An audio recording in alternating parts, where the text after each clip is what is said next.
dit de donner un cantique avant de commencer. Oui, Ah, parce que nous avons fait le concert. Alléluia, merci.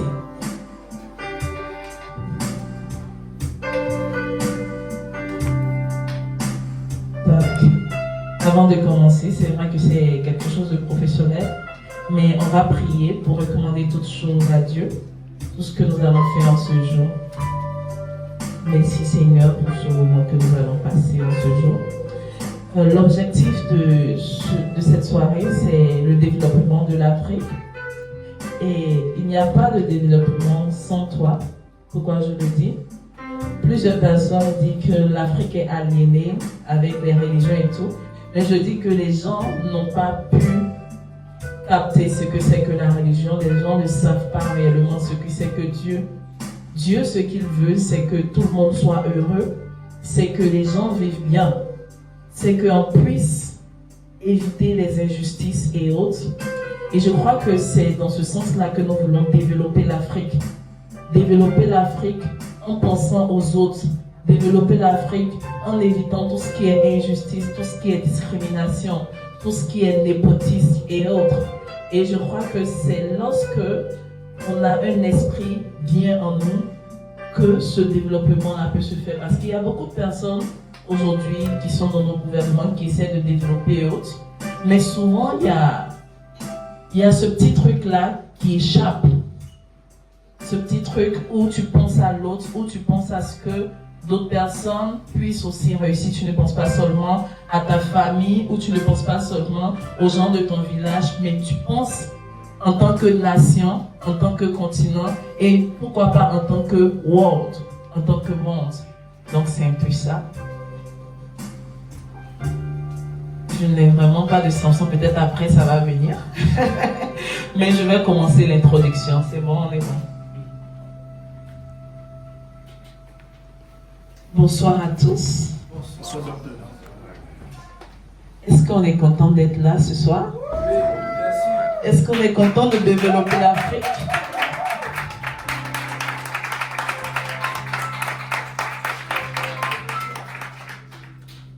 Merci à vous. L'Afrique est un grand continent qui regorge d'assez de richesses, mais nous nous rendons compte que les Africains ne profitent pas de cette richesse-là. Nous nous rendons compte que lorsqu'on prend les PIB et qu'on fait les classements de tous les pays du monde entier, l'Afrique se retrouve en marge. L'Afrique se retrouve avec un PIB très bas. Et notre objectif aujourd'hui, tu peux t'asseoir parce qu'il y a la vraie caméra. Le directeur, s'il vous plaît. Donc, on se retrouve aujourd'hui avec un continent qui est très riche, mais une population qui est très pauvre. Une population qui ne s'en sort pas. Et aujourd'hui, nous les jeunes, nous avons décidé de nous lever et de prendre en main le destin de l'Afrique. Africa is a big continent. Africa is a very rich continent, but we realize that people in Africa don't have the riches that Africa had. And the goal today is to develop Africa. The goal today is to change things. And we have all these young people who are ready to make a changement. I will just introduce them in general, and after the person who will call them will come. Je vais maintenant tout juste introduire nos différents intervenants. Ils ne vont pas venir ici, mais je vais les introduire. Et après, la directrice de cérémonie va appeler chaque personne pour son intervention. J'aimerais qu'on puisse acclamer pour le directeur de cette entreprise, Ivimo. C'est lui qui a ouvert ses portes. C'est lui qui nous a permis d'être là ce soir pour parler du développement de l'Afrique. C'est-à-dire qu'il aime voir le développement. il est conscient que quelque chose est en train de se passer. Et quand je lui ai dit qu'on doit faire ce moment-là, il a dit « Let's go ». Et j'aimerais tous ensemble qu'on puisse acclamer le père de cette maison, directeur Johnson Devenir.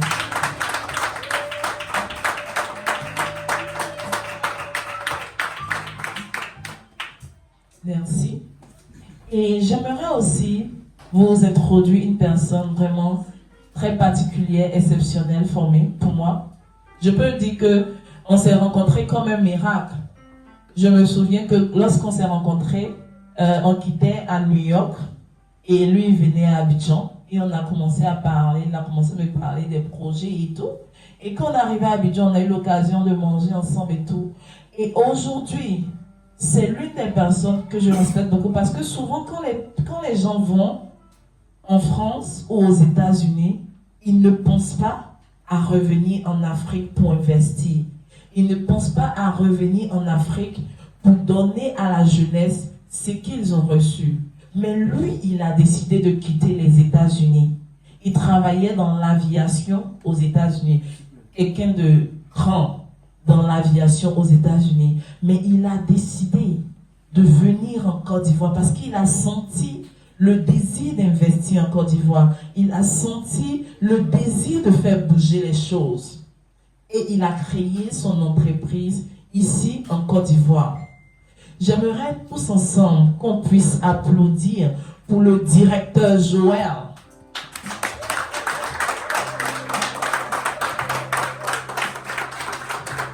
Il aura l'occasion de vous parler de son entreprise en long et en large. Et j'aimerais aussi vous présenter quelqu'un de particulier pour moi parce que c'est mon grand frère. On a vécu ensemble dans la même maison et c'est quelqu'un que j'aimais beaucoup taquiner et j'aimais aussi qu'il me donne des conseils. C'est comme votre directeur que vous voyez ici, c'était mon assistant à l'église. Et je dis, de la même manière que je fais les choses rapidement, j'ai copié ça sur quelqu'un, sur lui. Parce que quand il dit on va faire un programme à l'église de Nyangon, c'est-à-dire que même s'il pleut, même s'il neige, même si le feu sort du ciel, on va faire le programme. Et je me suis dit, si je grandis, je dois être comme lui. C'est comme ça qu'il est. Et c'est un peu comme mon grand frère, lui, je me souviens, dans tout ce qu'il faisait, c'était la rigueur. C'est-à-dire qu'à l'université, à l'école, tout ce qu'il faisait, c'était la rigueur. Et je me suis dit, waouh, c'est quelqu'un que je dois copier. Et aujourd'hui, il est directeur aussi dans une entreprise. Il est comme votre papa, comme notre directeur, notre papa à tous qui nous a ouvert la porte. Je crois que peut-être après ici, ils vont communiquer. Parce qu'ils ne se sont pas vus pendant longtemps. Il a fallu que je revienne encore pour qu'ils se croisent encore. Donc j'aimerais qu'on puisse acclamer pour le directeur Hassen, il va se lever. C'est mon grand frère. Et aujourd'hui nous sommes tous ensemble.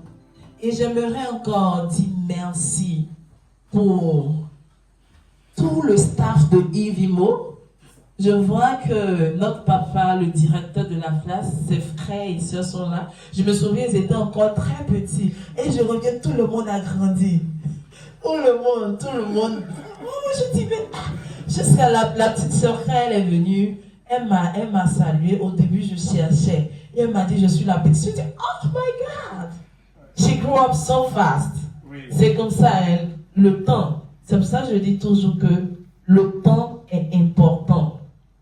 Ne jouez pas avec votre temps.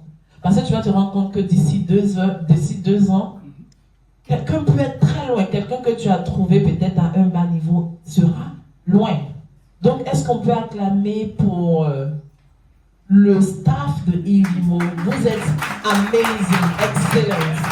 Ils nous ont reçus avec des sourires, avec des jus de l'eau, tout était là. Merci au staff d'Ivimo, vous êtes merveilleux, merveilleux. Et j'aimerais qu'on applaudisse aussi parce que notre papa a voulu que ses enfants soient là. C'est très important. Tu peux savoir comment faire un business, comment gérer les choses. Mais si tu ne m'aimes pas tes enfants, tu ne les apprends pas à gérer. Ils peuvent même dilapider ta richesse plus tard.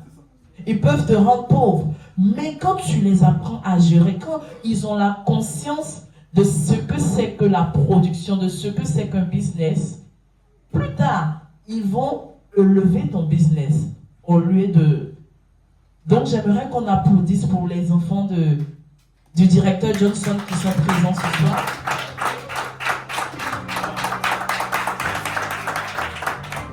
Et j'aimerais vous présenter aussi ma sœur.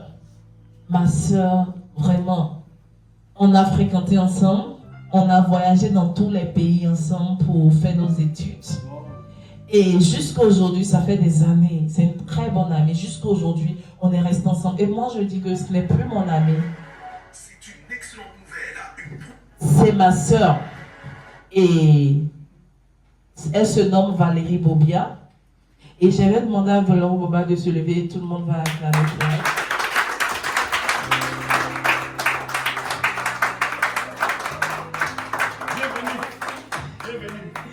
Et j'ai deux personnes aussi particulières à présenter, des personnes très importantes pour moi.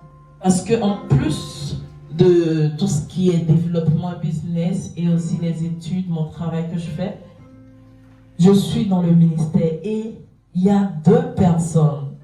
D'abord même une personne qui m'a dit, Flora, tu arrives à Abidjan, on doit faire un concert, on doit faire un programme ensemble. Et c'est quelqu'un de très gentil, très amour, puis rempli de la présence de Dieu, qui fait des choses extraordinaires. Il est vraiment simple, mais tu le vois, il part à Yamoussoukro pour faire des concerts. Tous les grands artistes le connaissent. Et il aide beaucoup les pasteurs aussi dans le ministère. Et j'aimerais demander au général Ebenezer de se lever et on va acclamer pour lui. Le général des armées de la Louange en Côte d'Ivoire. Et il n'est pas venu seul. Il est venu avec son frère, c'est un pianiste aussi.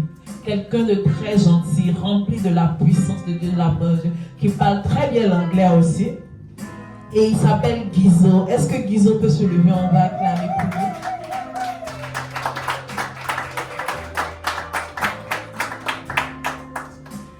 Donc, thank you so much, everybody. I present a little bit, everybody. And now, I will give the mic to Michelle. And donc, je vais donner le micro à Michelle et elle va introduire le premier intervenant. On peut acclamer pour Michelle.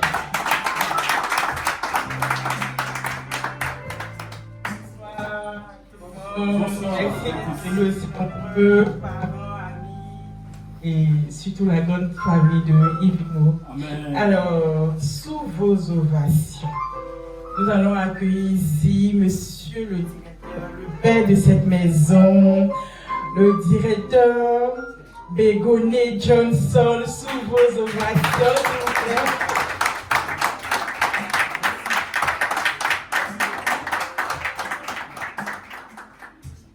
Là, c'est vraiment passionnant, intéressant, époustouflant. Nous sommes à une ère du développement. L'ère du développement parce que lorsque nous voyageons et nous nous déplaçons, nous constatons que au fur et à mesure que le temps passe, les choses ont été transformées.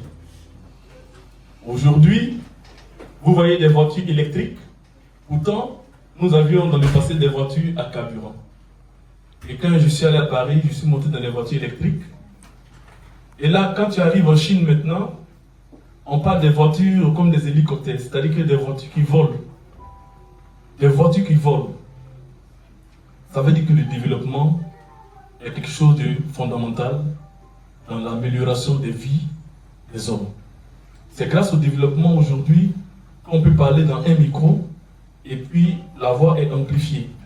C'est pour dire que le thème qui a été choisi par Madame la directrice, Karen Flora, est un thème d'actualité, utile et un thème qui va nous faire vraiment du bien. Et ici, vous êtes à Ivoire Vie Immobilière. C'est une structure immobilière qui travaille en Côte d'Ivoire pour que les Ivoiriens soient logés, mais surtout bien loger. Très souvent, nous attendons que les prix sont élevés, les montants sont exorbitants, les terrains sont chers, les maisons sont chères. Mais vous savez, quand tu veux faire quelque chose de potable, c'est sûr que ça sera cher. Et j'ai vu souvent des clients qui disaient, bon, ma dalle là, je voulais qu'on diminue la dalle là, vraiment le budget est trop élevé, mais c'est ce qui fait les effondrements des immeubles. Il y a des endroits où on ne peut pas tricher. La médecine, si tu as triché, il meurt. La construction, tu as triché, les gens meurent. Voici l'immeuble qui s'est effondré. À cause de quoi? À cause des réductions. De combien? De 2 millions, peut-être sur la maison. Le monsieur aussi, il a fait une dalle de 2 millions. Il a fait une dalle de 1 million. Il ne s'est pas emmerdé quoi. Ce que tu lui donnes, il produit. Et c'est les pauvres habitants qui meurent. Les fondations qui doivent recevoir, par exemple, combien de dalles? Une, deux, des 1 plus 4. Au lieu que la fondation soit bien dosée, le ciment soit bien utilisé, et que la profondeur de la fouille soit respectée, et que l'étude du sol ait été faite par LBTP pour que on sache quel type de bâtiment est susceptible d'être bâti sur ce terrain. Est-ce que c'est un terrain qui peut accepter un 1 plus 4, un 1 plus 1? Alors, l'étude du sol, naturellement, va te dire que ici, tu ne peux construire qu'un duplex. Tu t'amuses, ça s'écroule. Et nous nous évertions à dire aux clients, chaque fois, venez vers nous. On va vous donner des choses qui sont fiables. Vous n'allez jamais apprendre que ça, c'est arrivé à Yves Moudon.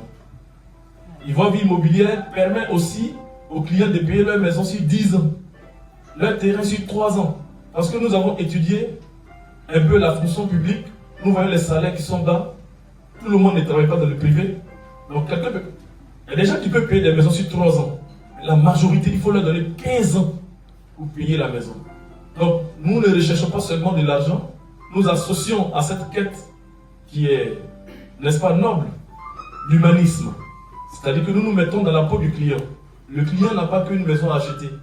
Il a aussi sa scolarité, il y a la santé de ses enfants. Donc, il faut comprendre que ce n'est pas parce que tu vends une maison qu'il n'a pas d'autre chose à faire que ça. Donc, nous nous intégrons dans la vie du client et nous cherchons à comprendre comment le faire. Même les maisons qui sont vendues en 10 ans, on fait encore des contrats particuliers adaptés à des situations personnelles. Donc, quand Dr Flora, depuis les États-Unis, on a beaucoup communiqué, parce que je vais lui faire une surprise, puisque nous voulons bâtir une cité qui va s'appeler la cité Flora. Donc, nous travaillons à cela. Nous travaillons vraiment à cela. Et je voudrais remercier vraiment le panel des hommes d'affaires, des chefs d'entreprise, qui, en dépit de leur calendrier vraiment étoffé, ont rendu leur présence possible. Et nous voulons saluer cela parce que c'est un élan de cœur vers le développement. Je voudrais aussi encourager les jeunes qui sont parmi nous à l'entrepreneuriat. Pourquoi? Je le dis parce que Dieu nous a dotés tous des talents incommensurables dont nous n'avons pas connaissance. J'ai posé cette question une fois à un étudiant, il n'a pas pu me répondre. Je lui ai demandé qui est le premier professeur d'histoire-géographie. Il ne m'a pas répondu. Je lui ai demandé qui est le premier professeur de mathématiques. Il ne m'a pas répondu. Je lui ai demandé qui a ordonné celui qui a créé le terme mathématique. Qui l'a ordonné? Il n'est allé dans aucune école. Le tout premier qui a enseigné les maths, il n'est allé dans aucune école. Et c'est quel professeur titulaire qui a, n'est-ce pas, validé son diplôme? Il n'y avait personne. Il était le premier à parler de la matière, de la discipline, et puis ça a commencé, et après les écoles sont nées. Ça veut dire que, avant même que le diplôme ne vienne, tu es doté de talents incommensurables. Qui a décidé d'écrire les A, B, C, les lettres alphabétiques? C'est un individu sur la terre qui a commencé à faire ça. Mais lui, ce monsieur qui a écrit A, B, C, et qui a fait la technologie et les combinaisons B, A, BA, que nous tous, nous puissions parler correctement aujourd'hui, où cette science est quittée, et qui l'a diplômé? Dans quelle université il a été diplômé? Je vais vous dire quoi? Ça vient de Dieu. ça ne vient pas forcément des hommes, ça vient de Dieu. Tout ce que nous avons comme talent vient de Dieu. Et si tu es conscient que tu peux faire plus que ce que tu fais, il faut t'engager. C'est pourquoi la Bible dit, tout ce que ta main trouve à faire, fais-le avec toute ta force, toute ton énergie. Et c'est ce que j'apprécie chez Dr Flora. Elle a fait beaucoup de missions, elle est passée à Casablanca, elle est passée au Maroc, elle est arrivée en Côte d'Ivoire, de la Côte d'Ivoire en France. Mais elle se donne pour être utile à la société, pour être utile au monde. Et je voudrais encourager chacun de nous à être utile à sa communauté, à être utile au monde. Les hommes de Dieu sont utiles. Les professionnels sont utiles. Je l'ai dit. Parce que quand tu travailles, peut-être que tu as un peu d'argent. Parce que personne n'a l'argent sur la terre. Parce que si quelqu'un a l'argent, il ne cherche plus. Bizarrement, tout le monde cherche. Même ceux qui ont l'argent, on les voit, ils cherchent toujours. Donc personne n'a l'argent. Parce qu'on continue de chercher. Donc quand tu as un peu d'argent, tu penses que les hommes de Dieu, ils ne sont pas utiles. Ah bon? Moi, j'ai fait un accident le 2 janvier 2023. J'ai fait 7 tonneaux, mon cœur s'est déplacé. Les images sont là. J'ai été soigné ici, à la clinique Sainte-Henriette. Sainte-Henriette, Coco Vico. Ça n'a pas été facile, mais c'est là que tu vois que tu travailles. Mais le travail que les hommes de Dieu font aussi, c'est extraordinaire. Tu penses que tu es fort, comme malade, fais accident, tu vas comprendre leur valeur. Tu vas bien comprendre qu'il y a des choses où il n'y a que eux qui peuvent intervenir. Et là, j'ai bien compris. À ce moment, on allait à Coco Vico, ça n'a pas pu se régler. Et ça faisait pitié, ça faisait peur. On est revenu à la maison. Quand tu te trouves dans une telle situation, tu sais que la seule personne vers qui tu dois te tourner, c'est Dieu. Rien à faire. Tu n'as même pas besoin de te prêcher beaucoup. Toi-même, tu sais. Et c'est là maintenant que tu appelles l'homme de Dieu. Prie pour moi au téléphone. Prie pour moi à la maison. Faites de prier. Ça veut dire que chacun a son travail. Et le travail de chacun est important.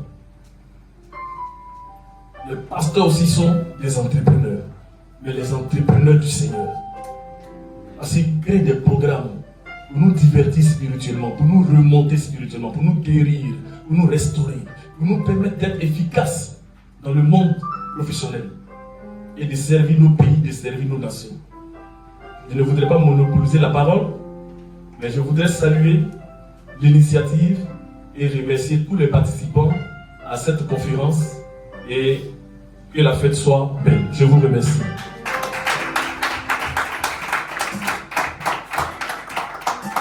D'applaudir notre parent.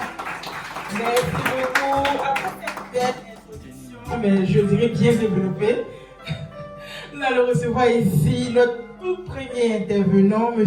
Hassan Mouaï, directeur de ABM Service International. Le boss.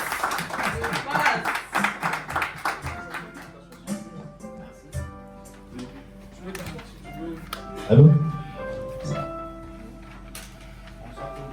Bonsoir, directeur. Bonsoir tout le monde. Bonsoir, directeur. Vraiment, je suis honoré d'être avec vous ce soir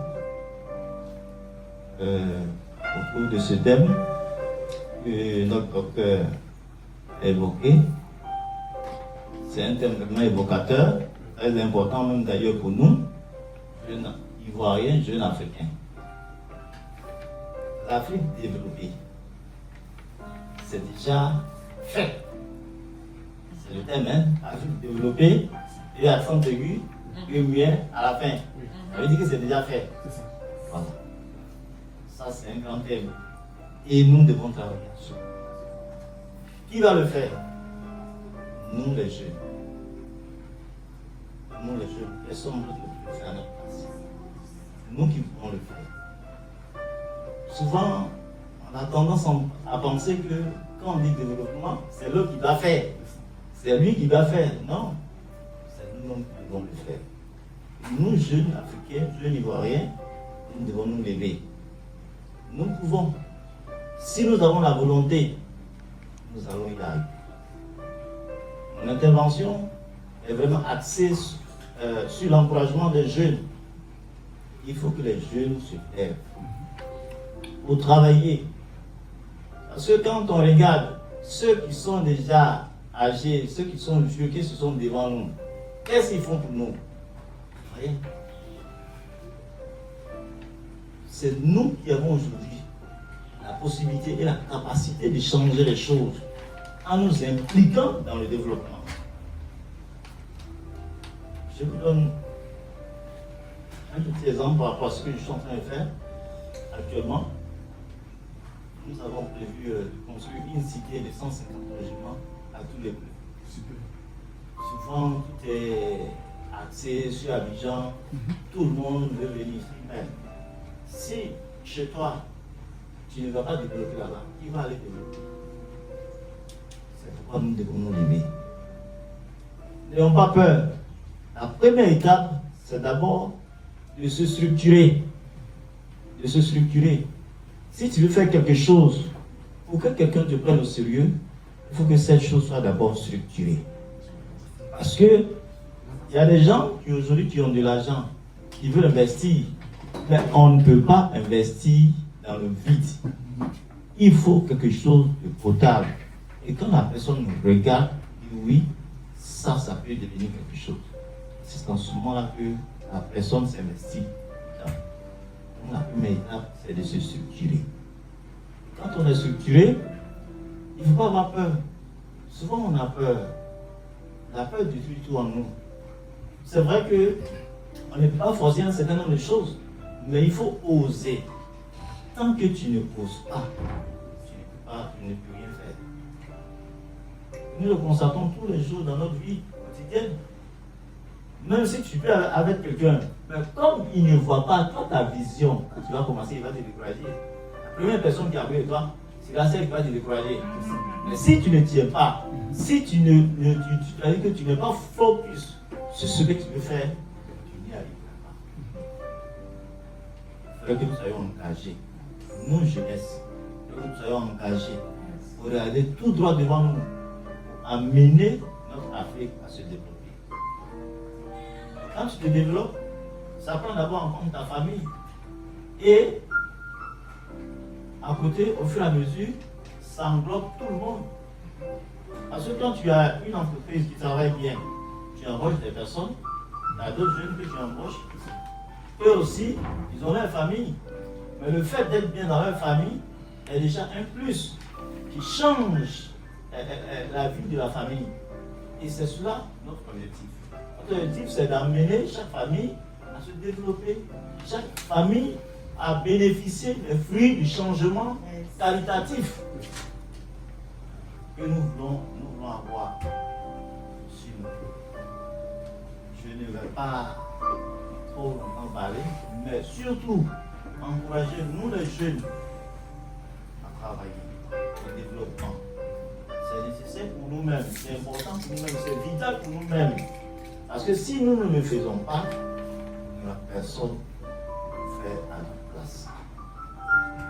Mais si nous entamons ces choses, il faudrait que nous y mettions du sérieux.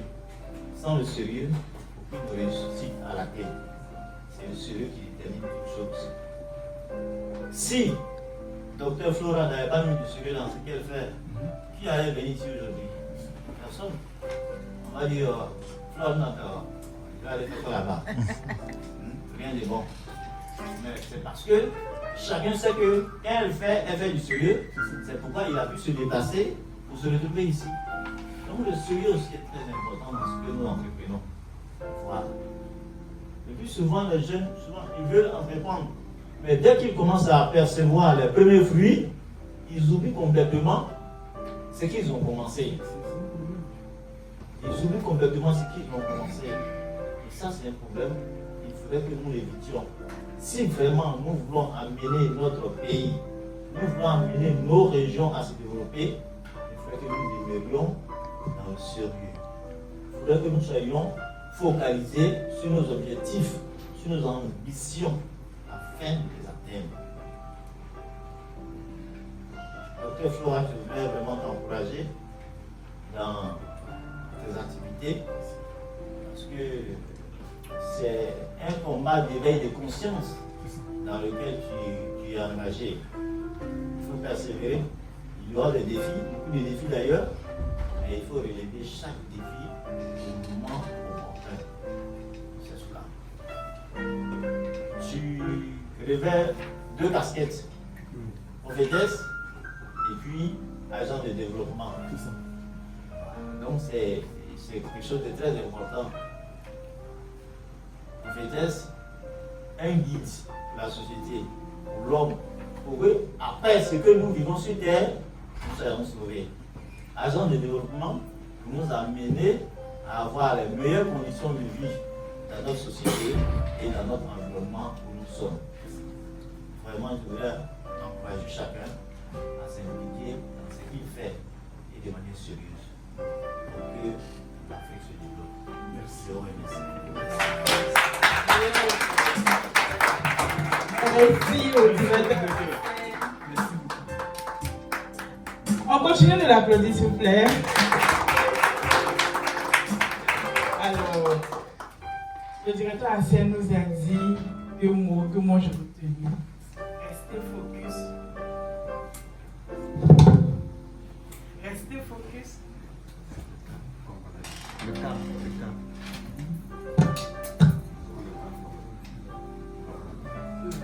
Allô, ok, super, merci.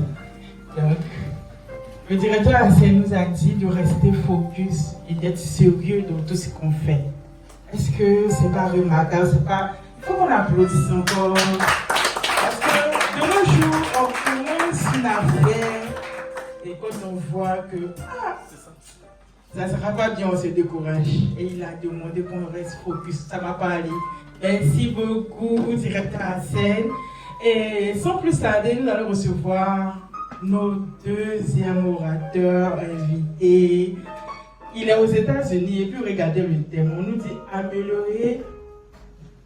amélioration de la qualité de vie en Afrique. Donc on comprend que il est venu s'installer.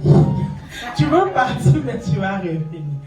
Amen. On peut recevoir le directeur Joël, s'il vous plaît.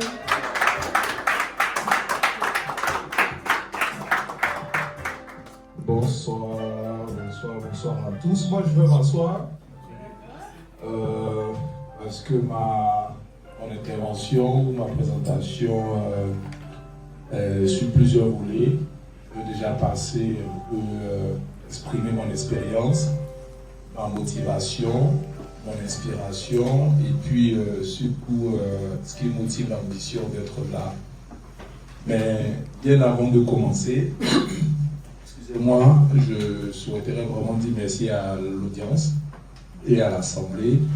Immense mon opportunité d'être devant vous aujourd'hui pour partager mon expérience. Alors, comme le directeur qui était avant moi, l'Afrique développée, il faut être sérieux, il faut s'y mettre à cœur. Mais au-delà d'être sérieux, moi je parlerai plus sur l'engagement commun, l'engagement personnel, l'amour de ton pays. Alors, moi c'est Joël Niakale, je pars aux États-Unis le 23 mars 2001, depuis mon Yopougon natal, Sigoji le Tour, vous voyez. So, c'est de Yopougon à Boston, vous voyez le grand changement déjà que ça peut faire. Alors, pour les 2 décennies qui ont suivi, vraiment le Seigneur a fait la grâce et j'ai eu l'opportunité de travailler pour les grosses entreprises aux États-Unis. Ma plus dernière position, c'était chez American Airlines, qui est la plus grande entreprise aérienne du monde. Quand on parle d'American Airlines, on parle de 3000 avions pour une seule compagnie. C'est la plus grande en nombre d'avions et Delta Airlines est la plus grande en nombre de passagers voyagés ou passagers transportés. Alors, l'Afrique développée, en Occident, ils ont tendance à voir nos pays comme les pays du tiers-monde. Et que la Côte d'Ivoire en voie de développement, l'Afrique est un continent du tiers-monde. Par contre, ce qu'ils oublient, ce sont les enfants, les jeunes de ces pays du tiers-monde qui travaillent dans les grosses boîtes. Parce qu'il y a des jeunes comme moi chez Apple, chez Bank of America, chez HP, et je cite toutes ces compagnies, Capital One, Chase, The Bank et tout. Alors, si chacun à notre niveau, on reste en Occident, apporter notre savoir, nos connaissances à ces entreprises, voilà où le thème nous rejoint. Comment l'Afrique développer? Comment l'Afrique va se développer? Alors moi, dans mon cas spécifique, je suis revenu en Côte d'Ivoire pour l'amour de mon pays. Je suis revenu en Côte d'Ivoire pour partager à la transformation digitale parce que je suis un ingénieur informaticien, mais pour éveiller les consciences. Je dis que nous pouvons faire les choses autrement. Alors, le retour n'est pas facile, hein, parce que je me suis levé, j'ai pris mon sac à dos, quelque chose que tous les amis étaient offusqués, mais Joël, tu as le bon boulot, tu travailles pour American Airlines, tous les week-ends tu es dans un pays différent. Parce que quand tu travailles chez une compagnie aérienne, je ne payais pas les billets d'avion. Et en plus, je voyageais en première classe. Ça m'a permis de visiter 65 pays. Et j'avais l'objectif de visiter les 197 pays. Alors, merci. J'ai décidé de laisser ces opportunités pour venir en Côte d'Ivoire. Parce que je dis que je peux apporter mes connaissances et mon savoir au service de mon pays.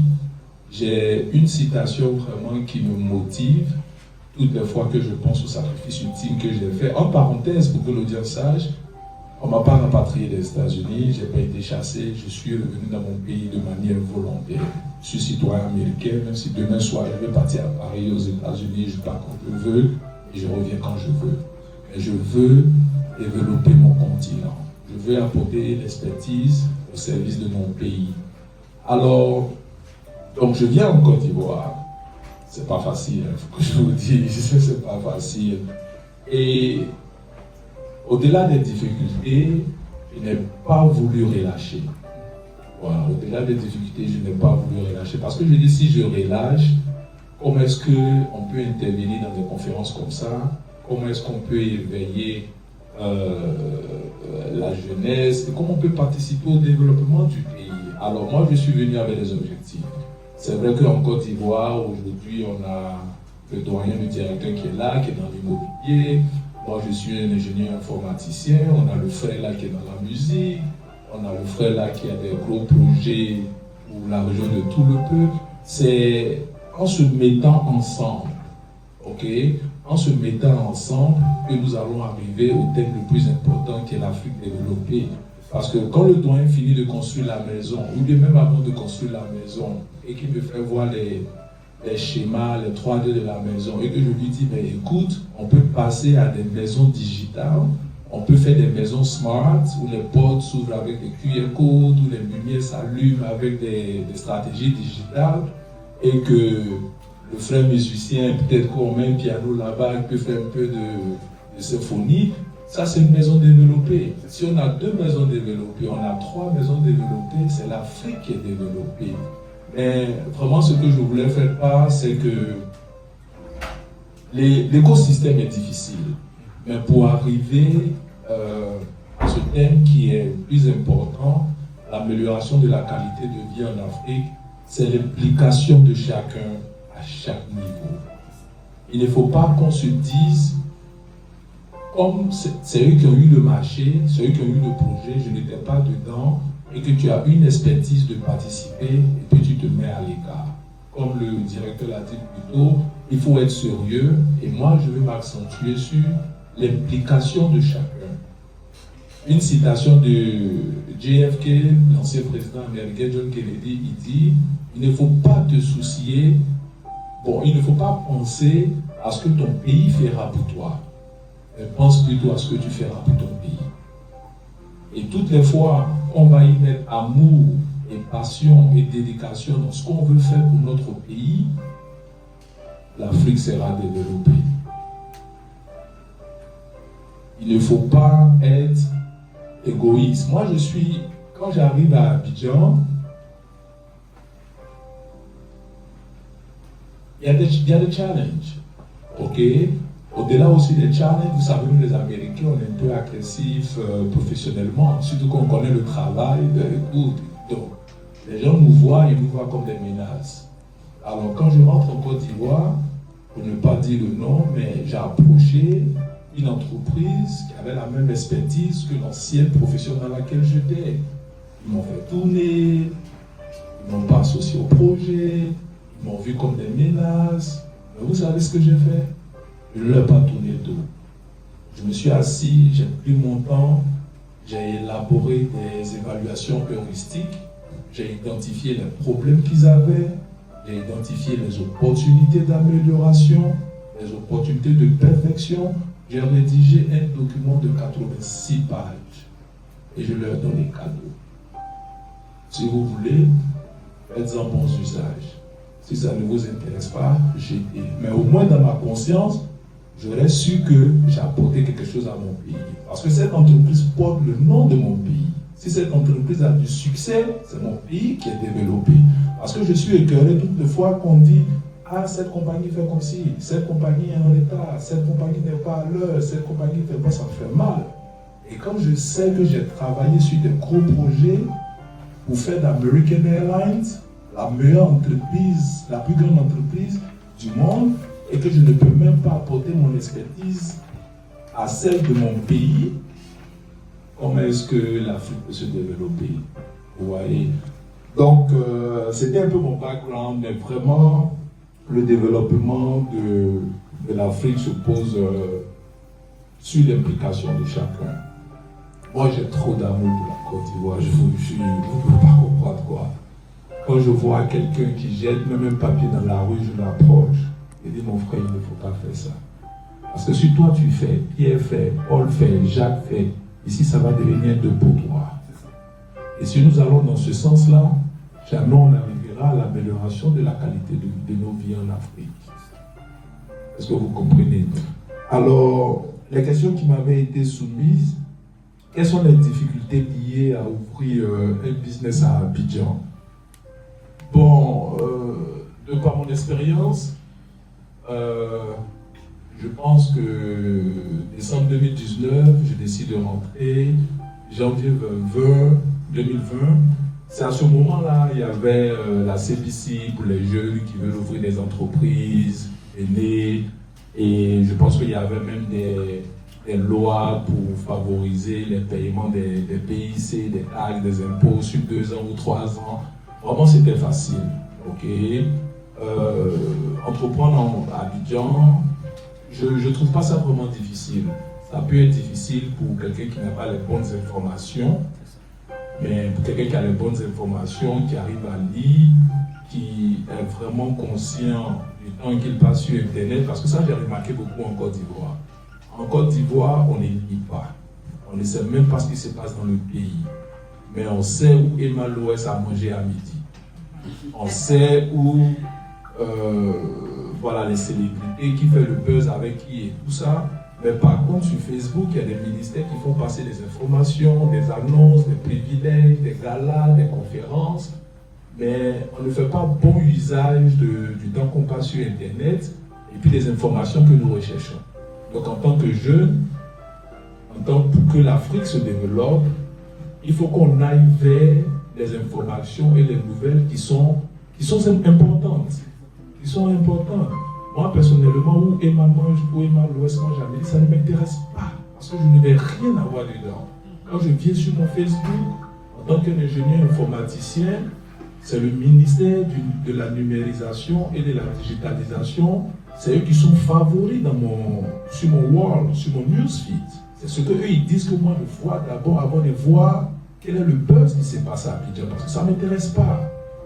Le ministère du Tourisme, de la Sécurité, les ministres, le maire de Cocody, qu'est-ce qu'il a dit, qu'est-ce qu'il a fait, quelle action il pose pour la commune dans laquelle je vis. Ça, c'est les choses qui m'intéressent. Maintenant, quand je n'ai plus rien à faire, bon, je peux tourner sur les buzz.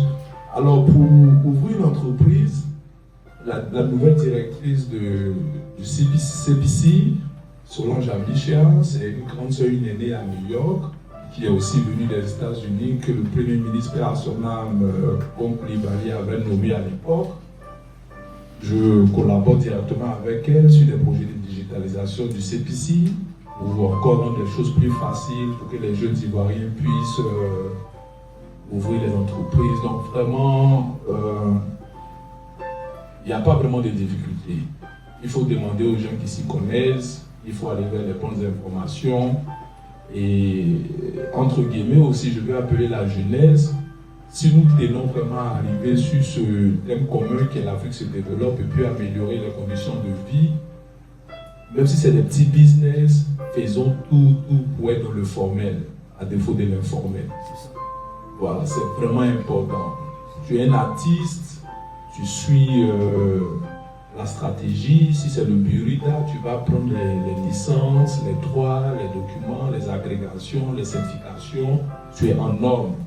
Tu vends des chaussures, des vêtements sur Facebook, va te faire un registre de commerce. Parce qu'aujourd'hui, quand vous n'avez pas ces documents importants et que l'État fait des annonces pour des financements, vous avez le pressentiment que c'est les autres en finance et on vous laisse tomber. C'est parce que vous n'êtes pas dans la droiture. Vous n'avez pas la CEMU, vous n'avez pas la CENI, vous n'avez pas de registre de commerce, vous n'avez pas de déclaration fiscale d'existence. Donc quand l'argent arrive, quand les opportunités arrivent, vous êtes en marge. Et si vous êtes en marge, c'est un point manquant dans notre objectif commun de développer l'Afrique. Il faut que vous fassiez partie de ce développement. Donc vraiment, je vous encourage à vraiment être dans la droiture et ces choses comme ça. Alors, mon domaine de business, qui est la question qui suit, je suis ingénieur informaticien. Voilà, j'ai suivi un peu tout ce qui est informatique, j'ai fait un BTS, une maîtrise, un bachelor en informatique. Ma spécialité, vraiment, c'est l'écosystème Apple. Je suis développeur certifié chez Apple, mais les 4 dernières années, je me suis un peu réhabilité à être un informaticien hybride. Parce qu'en Afrique, c'est plus l'écosystème Android, Google, Harmony OS. Vraiment aux États-Unis, qui est un peu plus l'écosystème Apple, iWatch, iPhone, iPad, Apple TV, des choses comme ça et tout. Et développement mobile, développement informatique, analyse des grandes données, les logiciels sur mesure, c'est un peu ça mon expertise. Et c'est ce qui aussi a encouragé vraiment mon retour en Côte d'Ivoire. Parce qu'aujourd'hui, mon objectif, c'est de prendre mes connaissances pour améliorer les conditions de vie d'un Ivoirien. Aujourd'hui, je suis écœuré quand un Ivoirien a une urgence médicale en pleine nuit, une sœur qui vient peut-être avoir un enfant et l'enfant est prématuré et il faut une couveuse. Elle est soit dans l'ambulance, soit dans un taxi, en train d'aller de clinique en clinique à la recherche d'une disponibilité de couveuse.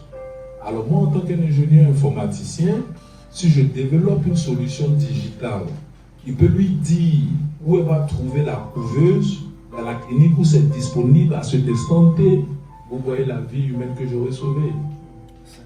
C'est pour ça que je suis rentré en Côte d'Ivoire, pour utiliser mes connaissances au service de mon pays. Si aujourd'hui il n'y a pas que nous, et que mon jeune frère ivoirien n'a pas besoin d'aller à Djamé 3 jours avant pour aller réserver son ticket parce qu'il ne connaît pas la disponibilité, et que dans le confort de chez lui, il existe une solution digitale où il peut voir UTB, SBETA et tout ça, et puis réserver son ticket avec un site confirmé, j'aurai atteint mon objectif. Et c'est comme ça que l'Afrique se développe.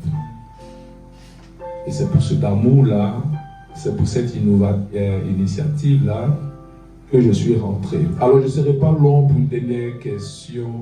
Comment comptes-tu changer, améliorer l'Afrique avec tes connaissances? Bon, je pense que j'ai déjà répondu à la question. Et en conclusion, comme le directeur bien avant moi l'a dit, l'implication d'autrui. Et moi je veux vraiment accentuer sur l'implication commune. Il faut qu'on arrive à faire les choses ensemble. Il ne faut pas qu'on se voit comme des ménaces. Tout le monde ne peut pas être un architecte. Tout le monde ne peut pas être un ingénieur informaticien.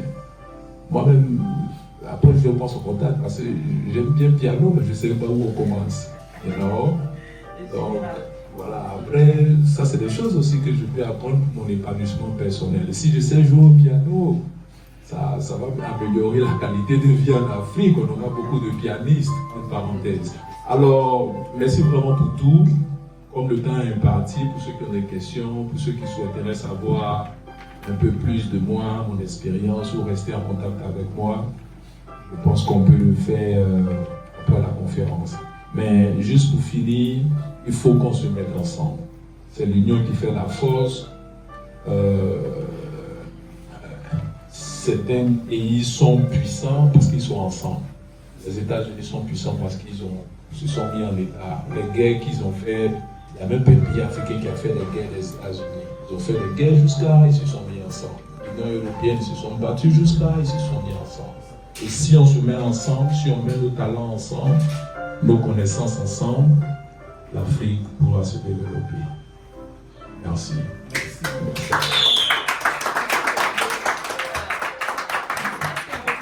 De la merci, directeur Joël. Si il peut prendre deux questions, tu peux donner le micro. S'il peut prendre deux questions, tu peux. Aussi, il y a deux questions. Est-ce qu'il y a des questions supplémentaires? Ok, il y a une main levée. Est-ce qu'il y a un micro? Non, il peut venir. D'accord, venez. Celui qui veut la question vient.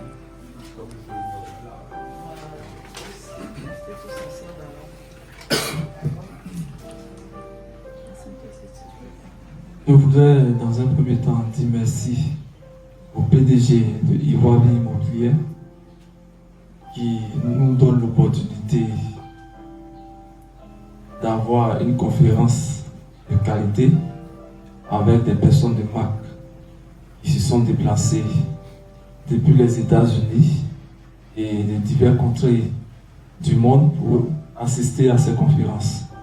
Ma question, elle est simple. Tout à l'heure, dans l'intervention du DG Joël Akale, il a parlé d'écosystème. Bon, moi je comprends, mais il y a plusieurs parmi nous qui voudraient bien comprendre. Parce que quand on parle d'écosystème, Apple, Android, ça veut dire quoi exactement? Voilà, c'est des thèmes un peu lourds pour la majeure partie de ceux qui sont au milieu de nous. Parce que là, on parle de développement. Pour développer, il faut comprendre. Donc, je voulais un peu comprendre ça. Merci. Je vous remercie déjà. C'est une très belle question. Comment on dit en français là? Quand tu fais grâce et que tu connais quelque chose, les mots sortent rapidement. Mais écosystème. Alors, écosystème, c'est plutôt pour parler de l'environnement. Voilà. Donc, comme vous le savez aujourd'hui, on parle de système d'exploitation. Je sais que les jeunes frères, ils sont au courant, ils aiment bien les iPhones. En Afrique, tout le monde aime iPhone. Et donc, moi, vraiment, ma spécialité, les études que j'ai faites, c'était pour l'environnement Apple. Donc, quand on parle de Apple, la langue Cocoa, sur TestFlight, le système d'environnement de développement. Voilà. Je me suis vraiment focus sur tout ce que Apple fait parce que je vivais dans un pays qui est beaucoup Apple. Contrairement à la Côte d'Ivoire, ou même pas la Côte d'Ivoire, au-delà même l'Afrique, parce que les systèmes Android de chez Google sont plus praticables, en rose. La plupart des gens ont des Android. Donc si moi je fais une application sur Apple TV ici, cette application va pénétrer combien d'usagers, combien d'utilisateurs. Donc il faut vraiment être hybride et c'est ce que je voulais un peu expliquer dans l'écosystème. Sinon l'écosystème c'est un environnement. Donc il existe 3 majeurs écosystèmes. Ça vient sur le développement des sites web et des applications mobiles et des logiciels. Non, même pas des logiciels. Applications mobiles et les sites. Bon, que je dis ça bien. Alors, pour les sites web, il y a plusieurs écosystèmes. Pour le développement mobile, il y en a 3, qui est Android de Google, et Google qui appartient à l'entreprise Alphabet. On a OS, macOS, iPhone OS, iPad OS qui appartient à Apple, et on a Harmony OS qui appartient à Huawei. Parce qu'il commence à faire une pénétration vraiment très forte dans le marché. Il y a beaucoup de téléphones Huawei qui sortent. Harmony OS est en train de devenir un environnement maintenant comme Android, qui est en train de compétir aussi comme iOS. Donc c'est un peu ça. Maintenant pour le développement des logiciels, là il existe plusieurs systèmes, plusieurs langages de programmation et tout ça. Donc écosystème équivaut à environnement. Quelqu'un a une autre question? Vous voulez prendre juste deux? Ok.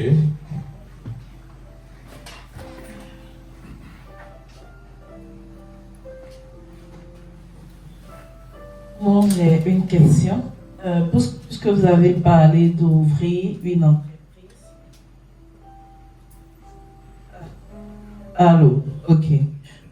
Puisque vous avez parlé d'ouvrir l'entreprise en Côte d'Ivoire, que c'est facile, j'aimerais savoir qui ici, à part notre directeur, qui ici a une entreprise qui est déjà ouverte et qui veut ouvrir une entreprise. Yes. Général, faut le ta même façon de ouvrir l'entreprise là facile. Le général, que tu ne veuilles ou pas. Donc, puisque il vous a dit que il est dans ce domaine-là, il crée les applications. Après le programme, vous pouvez le voir et comment créer quelque chose, ouvrir quelque chose, même si c'est un petit truc. Parce que je crois que c'est l'objectif d'être ici. On est ici, mais lorsqu'on va quitter ici, qu'est-ce que tu retiens? Qu'est-ce que tu vas faire? Je vois qu'il y a une petite fille, la fille de Makoso, elle a 17 ans, 18 ans, mais actuellement qui gère une très grande entreprise, elle se fait des millions. Donc tu n'as pas besoin même d'avoir quel âge avant d'ouvrir ton entreprise. Même les jeunes là, vous pouvez ouvrir votre entreprise et puis tu dis un jour à papa que papa, au lieu qu'il te donne l'argent toujours pour aller acheter à checker, papa, est-ce que je peux investir ici? Et je connais notre papa, il est très gentil. Il peut dire, ben oui, pourquoi pas?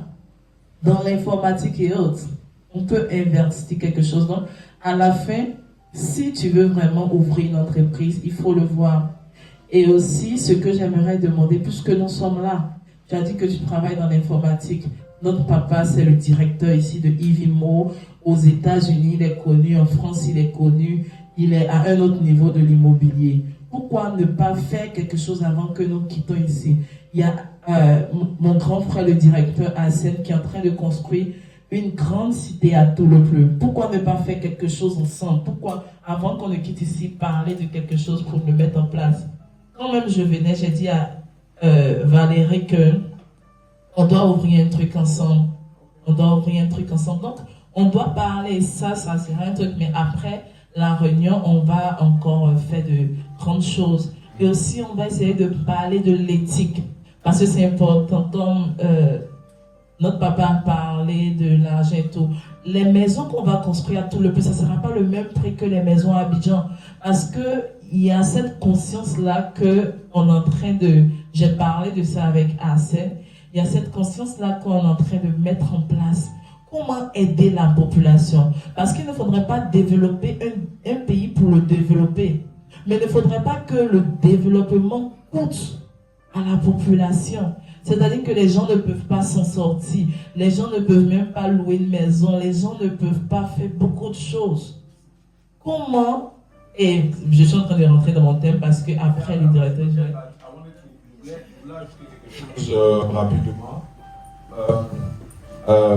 Donc, comme je disais avec la directive du CPC, peut-être 7-8 mois de cela, on est en train de travailler sur une stratégie pour la digitalisation complète du registre de commerce, de la déclaration fiscale d'existence, des choses comme ça. Parce que avant, tu vas à la CPC, tu déposes les choses et tout ça, mais avec son leadership et moi aussi mon expertise, on a travaillé vraiment. Bientôt on va lancer la version test pour vraiment digitaliser toute la procédure. vraiment digitaliser toute la procédure. Aux États-Unis, en 1 minute, tu peux créer une entreprise.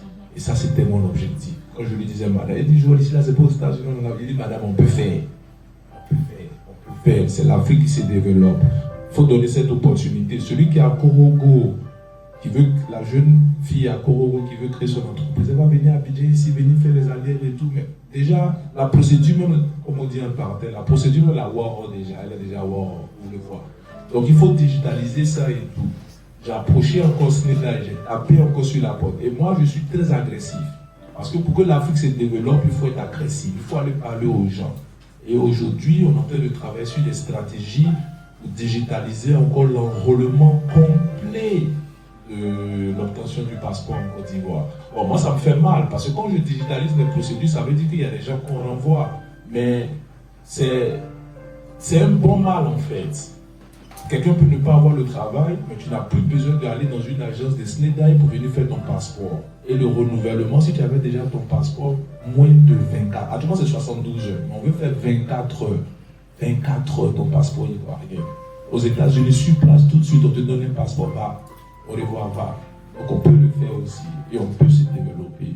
Donc vraiment, les projets sont là. Et c'est pas à cause de moi que les projets sont là, mais je suis venu et j'essaye de pousser les projets, que vraiment l'Afrique se développe. Alright? Merci à tous.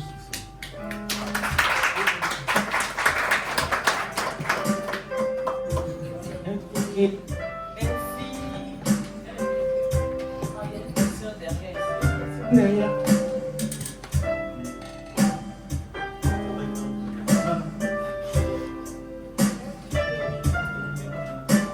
Elle a une question? Ah, ok, vas-y. Bonsoir, messieurs. Ma question est la suivante. Avec les divergences ethniques en Côte d'Ivoire, où certains peuples se croient plus intelligents, comment, de quelle stratégie mettre en place pour l'implication commune? Wow. Parce que notamment en Côte d'Ivoire ici, nous savons qu'il y a certains peuples qui se croient plus intelligents que d'autres. Donc, concernant l'implication commune, comment je dis cette stratégie? Merci. Wow, ça c'est une très bonne question. Elle me donne des ambitions politiques. Parce que je pense que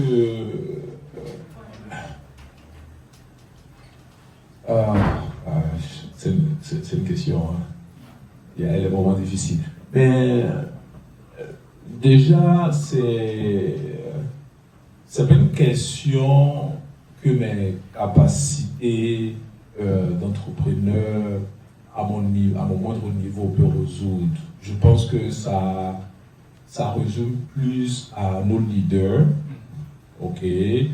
Alors, pour une inclusion ethnique, ça c'est les leaders. Mais à mon moindre niveau, je pense que la stratégie première doit déjà être la ratification de cette mentalité-là et de cet esprit-là.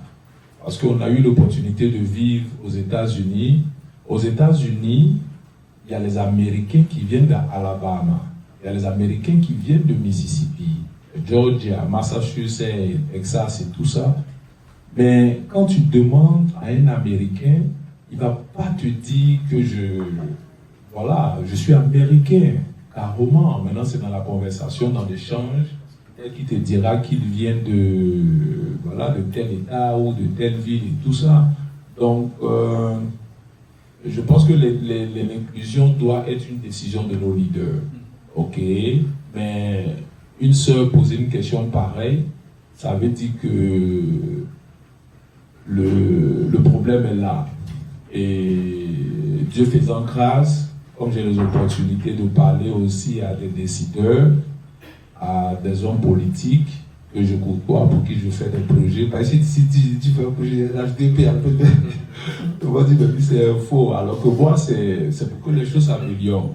Donc, quand je les verrai, je leur dirai, je vais leur transmettre votre message. Mais moi, vraiment, mon idée ne serait pas que ce soit l'Ivoirien de Korogo, l'Ivoirien de Gagnoa. Moi, pour moi, mon concept, ma mentalité, l'Ivoirien de Côte d'Ivoire. Et tous ces projets qu'on est en train de faire avec le ministère de la Santé, transport, des choses comme ça, le bénéfice immédiat, ce n'est pas pour le BT, parce que moi je suis BT. Le bénéfice immédiat, c'est pour tous les Ivoiriens. Mais je prends note de votre question, je leur dirai. Sinon, je les connais, je sais où ils sont. Et je leur parle, je leur dirai. Merci beaucoup.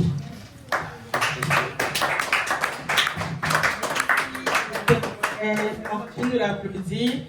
Alors, nous sommes pratiquement au thème de notre conférence qui est vraiment... Normalement, on devait payer pour entrer, franchement. Directeur, la prochaine fois, il faut payer parce que nous sommes nourris. Alors, il faut laisser la parole à Dr Flora. On peut l'applaudir, s'il vous plaît.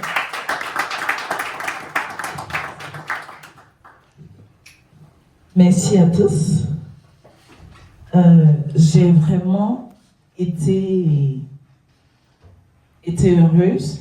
Je suis très heureuse d'être ici, sérieusement. Nous avons eu le passage de notre père, le directeur Johnson. Nous avons eu le passage du grand directeur Monwaye Hassen et le passage de notre directeur Joël, et c'était le top. Et moi, je vais vous présenter un peu, je vais vous parler un peu de mon projet, le projet sur lequel je travaille parce que je suis en train de faire un doctorat aux États-Unis et je n'ai pas encore terminé, je vais terminer dans quelques temps. Et je travaille en fait sur les villes du futur. Comment améliorer la qualité de vie. Et je me suis rendu compte que quand tu arrives à Abidjan, Abidjan est une très belle ville, mais ce n'est pas une ville du futur, ce n'est pas une ville intelligente. Ce n'est pas une ville où, en anglais on dit de waste management. Comment manager par exemple les ordures, comment faire de telle sorte que chaque chose est à sa place. Si on voit il y a trop de trafic et autres, il y a des villes actuellement qui ont atteint ce niveau de ville de futur. Et comme exemple, il y a les villes de Dubaï qui sont à un niveau du futur. Il y a des villes aussi au Japon qui ont déjà atteint ce niveau de futur-là. Et j'ai même dit à Hassen, lorsque tu vas construire ta ville à Toulouse, il faudrait qu'on puisse en parler d'abord parce que je veux que tu fasses un modèle de ville du futur. Celui qui a eu la pensée de faire la ville du futur ici, c'est au Sénégal, à Con City. Il a décidé de faire une ville du futur. Dans l'architecture d'abord, l'architecture est différente de ce qu'on voit aujourd'hui. Et deux, dans le management de toutes choses, c'est-à-dire la manière dont on va construire les hôpitaux, la manière dont on va construire les écoles, la manière dont on va construire les trains et tout, c'est différent. On fait de telle sorte que rien ne soit au hasard. Tout est à sa place. Et même l'énergie. Ici, vous voyez un peu, on appelle ça de l'aéroénergie. Aujourd'hui, je vois qu'il y a beaucoup de personnes qui se plaignent de la CIE et tout, mais il y a beaucoup d'autres moyens d'énergie aujourd'hui. On a l'aéroénergie, on a les panneaux solaires, on a beaucoup de moyens d'énergie aujourd'hui. On n'a pas besoin de payer des factures chères d'électricité parce que il y a toutes ces choses-là qui nous... Je vais mettre un peu pause. On va faire un peu. Il y a toutes ces choses-là qui nous permettent de rendre la vie des gens plus facile. Et quand M. Akam a décidé de créer sa ville du futur, Akam City, il a dit que tout cela allait prendre place. Et aussi, pour créer une ville du futur, il y a la monnaie. On appelle aujourd'hui la cryptocurrency. Qui connaît cryptocurrency? Ok, cryptocurrency. En fait, c'est de l'argent digital. C'est de l'argent digital. Ça veut dire que de la même manière qu'on utilise la monnaie, il y a des fluctuations avec la monnaie. Aujourd'hui, tu utilises le franc CFA, c'est différent. La valeur sera différente demain. Le dollar et autres et toutes ces choses. Ben, cryptocurrency sera un peu différent parce que on essaie un peu de stabiliser les choses. On essaie de ne pas trop volatiliser les choses et peut-être une autre fois, j'aurai l'occasion de parler de la cryptocurrency avec tout le monde. Mais la cryptocurrency aussi, c'est l'une des valeurs qui est utilisée dans les villes du futur. Et j'ai voulu qu'on regarde un peu cette vidéo pour vous montrer un peu comment les gens vivent dans le futur. Comment les gens vivent déjà ailleurs, comment les choses avancent. Pour que déjà notre esprit, notre manière de voir les choses soit transformée.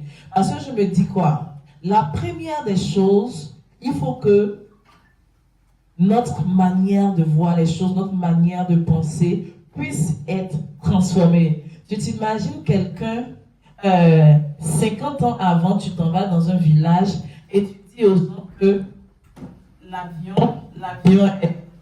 Ok. Tu dis aux gens que l'avion existe, les gens voyagent, peuvent voyager la nuit et puis revenir d'un continent à un autre. Qu'est-ce qu'il va te dire? Il va te dire que tu es fou. C'est vrai, n'est-ce pas? Il va te dire tu es fou. Mais nous tous, on est ici, la personne n'a voyagé dans les airs comme ça. Puis toi, tu nous dis qu'il y a un avion qui peut te faire partir en France et puis revenir. Non. Les gens ne vont pas te prendre au sérieux, tu comprends? Et je vais montrer un peu cette petite vidéo. Il n'y a pas de son, mais j'aimerais qu'on regarde un peu comment les villes du futur sont construites. Ça, c'est un petit exemple. Ça, ce sont les panneaux solaires dont j'avais parlé. Ici, c'est la ville de Dubaï. Comment la ville de Dubaï était auparavant. Et ils ont trouvé le pétrole. Et quand ils ont trouvé le pétrole, contrairement à nous ici qui avons trouvé le pétrole et qui donnons directement aux entreprises étrangères et tout, et ils ont décidé d'avoir vraiment une même main sur leurs ressources. Ils ont décidé de prendre en charge, de prendre le contrôle de leur développement. Et ils ont dit, même si on vous invite à venir créer les choses et tout, il faudrait que nous puissions voir dans ce qui se passe dans nos ressources. Et je crois que c'est ce que l'Afrique n'a pas encore compris. Lorsque tu as des ressources, c'est très important de savoir faire la négociation. Je crois que si on est un peu gentil dans la négociation, on se dit que non, oh voilà, c'est comme ça, c'est comme ça. La négociation est très importante dans le business, dans le gouvernement d'un pays. C'est très important de pouvoir avoir la même main sur vos ressources. Et Dubaï a réussi à avoir la même main sur leurs ressources. C'est pourquoi aujourd'hui, Dubaï est en train de se développer. Ça, c'est Dubaï avant. Mais regardez ce qui est en train de se passer. Regardez l'évolution des choses, comment ils sont en train de construire. Comment ils sont en train de changer les choses. Et Joël a parlé de quelque chose, les smart cities, et lui il a parlé notre papa a parlé des smart cars. Mais aujourd'hui, le monde avance. Le monde avance, on est dans notre Abidjan ici, on croit qu'on est en train de faire palabre avec les autres pays pour dire que oh, la Côte d'Ivoire est belle, la Côte d'Ivoire est jolie. Mais est-ce que vous avez vu, est-ce qu'on a vu encore d'autres villes plus jolies que même Abidjan?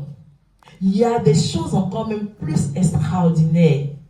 Nous devons savoir que les choses avancent. Nous devons savoir que nous devons faire partie de ce train du développement. Nous ne devons pas rester en arrière.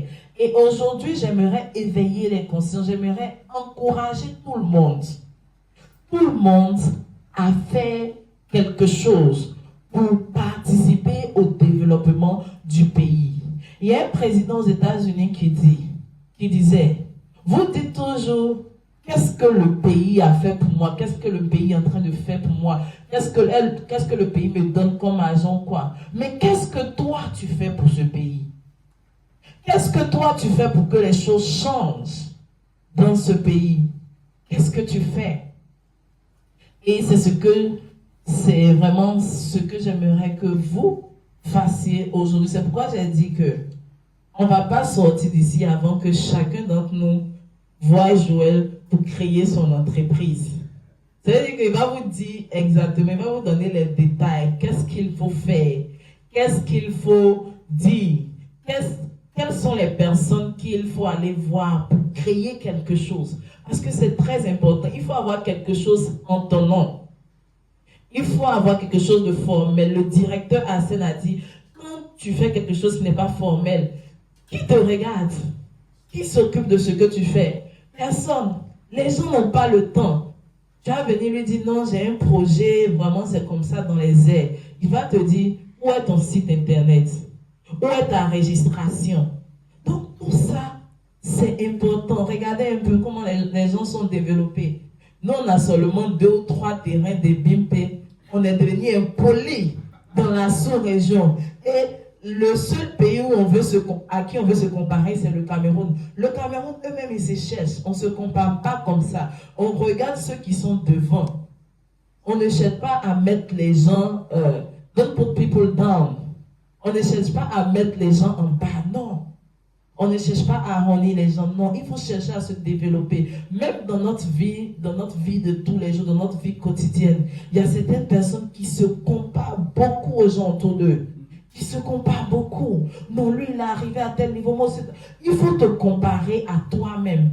Qu'est-ce que j'étais dans mon passé? Où je suis actuellement? Comment je serai dans mon futur? Si tu te focuses sur ça, tu vas voir que tu vas éviter les jalousies inutiles. Tu vas éviter les querelles inutiles. Tu vas éviter... Il y a des gens qui sont comme ça. Chaque matin, il se réveille, il va se comparer à tout le monde. Mais pourquoi? Compare-toi à toi-même. Où j'étais avant, où je suis maintenant. Moi, je suis contente.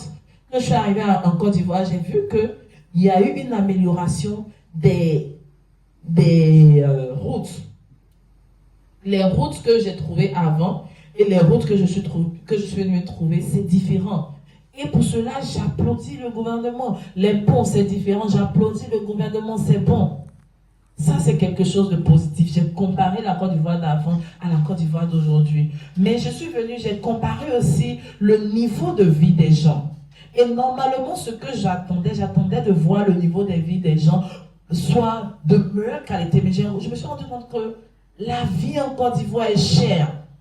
Et les salaires n'augmentent pas. Il y a beaucoup de choses qui n'augmentent pas. Mais le prix de tout augmente. La vie est difficile. Donc, comment faire pour pouvoir changer les choses? Comment faire pour pouvoir améliorer la qualité de vie? Il ne faudrait pas qu'un secteur soit seulement dirigé par une seule entreprise. C'est pour cela que j'ai dit qu'il faudrait que tu penses à quelque chose pour ouvrir une entreprise. Si c'est une seule entreprise qui produit peut-être, je prends un truc, le foutou, ou bien qui produit la sauce crème, qu'est-ce qui va se passer? L'entreprise va monter les prix quand il veut, n'est-ce pas? C'est-à-dire qu'un jour même là, tu vas manger foutou à 100 000. Tu ne vas pas comprendre pourquoi. Parce qu'il y a une entreprise qui a le monopole. C'est pour cela qu'il faut diversifier. Il faut apprendre à créer plusieurs entreprises comme ça. On appelle ça, je vais pas dire un sain combat, mais il y a une saine concurrence. Et quand il y a une saine concurrence, les prix vont essayer de baisser. Tout le monde sera content.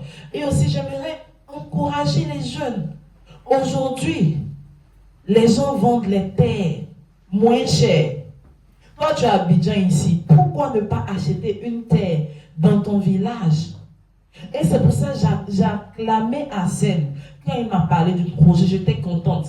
Quand il est parti acheter la terre au village, et il m'a dit que voilà ce qu'il est en train de faire. Il y a des terres dans vos villages moins chères. Ne laissez pas que quelqu'un d'autre quitte un autre pays pour aller payer les terres dans ton village. Un jour, tu vas te réveiller, quelqu'un va te vendre les terres dans ton village à un niveau. Parce que Abidjan est bourré. Abidjan, arrivé un moment, les gens vont vouloir quitter Abidjan. Les gens vont vouloir partir quelque part d'autre. C'est le temps d'aller dans ton village.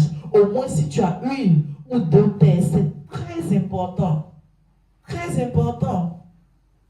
Aujourd'hui, le prix du cacao a baissé en Côte d'Ivoire. C'est vraiment triste.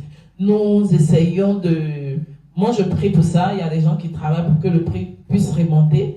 Mais même si tu as une terre, tu peux faire une petite plantation. Tomates, on n'est pas tous obligés de faire cacao, café. Tomates, bananes. C'est nos mamans gourous qui ont compris ça. Je ne mets pas vraiment une ethnie au-dessus d'une autre. Mais il y a des gens qui ont compris. C'est elles qui ont compris. Et elles ont commencé à faire leur truc ensemble et tout. Et c'est bien. Et aujourd'hui, même à cause d'elles-mêmes, il n'y a pas trop d'inflation sur le marché. Vous comprenez? Parce qu'elles savent que ce sont nos enfants qui mangent. Ce sont nos maris qui mangent. Ce sont nos filles qui mangent. Donc, le prix n'est pas trop. Vous comprenez, non? Donc, ce n'est pas seulement café que tu peux faire même sur ton terrain. Tu peux faire tomate, ça marche.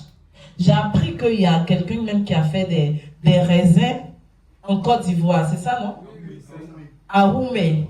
Oui, pourquoi ne pas chercher à savoir cette science-là? Comment il a fait pour pouvoir produire des raisins à Oumé? Ici, le prix du raisin, je suis partie dans un supermarché, le prix du raisin est élevé. C'est élevé. Si tu connais cette science, si tu t'en vas sur Google, comment on peut planter des raisins en Côte d'Ivoire, comment on peut planter des raisins dans un pays qui est chaud? Tu tapes dessus, tu achètes un terrain. Aujourd'hui même là, tu as la chance là, parce que l'État a mis sur place une loi qui dit tu t'en vas, tu déclares le terrain, tu déclares seulement dans l'administration, peut-être à 100 000 même tu peux avoir un terrain. 150 000, 200 000, tu peux avoir un terrain dans ton village. Tu n'es pas obligé. Pourquoi maman veut rester à Abidjan? Il y a quoi à Abidjan? Tu t'en vas dans ton village, tu fais un truc de raisin bien propre. Tu envoies ça 2 fois, 3 fois à Abidjan. Ça prend. Si même tu as quelqu'un de confiance, même, tu peux le travailler avec cette personne. Tu lui donnes aussi un intérêt dans l'entreprise. Comme ça, au moins, il fait avec amour. Donc, c'est de ça qu'il s'agit. Il y a l'élevage. Tu peux aussi rentrer dans l'élevage. Il y a beaucoup de choses. Ne restons pas là. Je vois que notre frère derrière, le fils de notre papa, il sourit. Il a déjà des idées en tête. Mais ton papa va avoir tout. Papa Johnson, ce soir-là, je sens qu'il va te présenter un projet. Parce qu'il est en train de sourire. Regarde, mais quel projet je peux faire? Aujourd'hui, tout est sur l'ordinateur, l'antique. Même le général, quand je parle avec lui aujourd'hui, lui, la musique qu'il fait, il va te parler de sa mémoire de l'ordinateur, tout. Il fait des programmations, c'est ça, non? Il fait des programmations, tout est avec l'informatique. Il y a des formations, il y a des petites formations que vous pouvez faire. Il y a des petites formations. Je vais causer avec Joël même après parce que c'est une bibliothèque d'informatique qui est là. Pourquoi avec lui, on ne va pas organiser souvent des petites conférences d'informatique? Comment Google fonctionne? Comment Apple fonctionne? Il y a des petits trucs comme ça là. Aux États-Unis, il y a beaucoup de petites formations comme ça. Tu fais des certifications où on vous apprend comment on fait les websites, comment on fait de petits trucs, comment on fait... Il y a beaucoup de choses. Il y a beaucoup de choses. Donc, continuez à faire de petites formations. Même si c'est une formation de 2 jours, de 3 jours après cette formation, on te donne un petit diplôme. Déjà, c'est bon. Tu as un petit certificat, c'est bon. On doit se former. Parce que le monde avance. Le monde évolue. Il ne faudra pas qu'on soit en arrière. Peut-être même après, je vais causer avec Papa Johnson. On va prendre le nom de tous ceux qui étaient ici. Même si c'est un petit certificat qu'on donne à chacun d'entre nous, on va le faire. Un certificat de participation au développement de l'Afrique.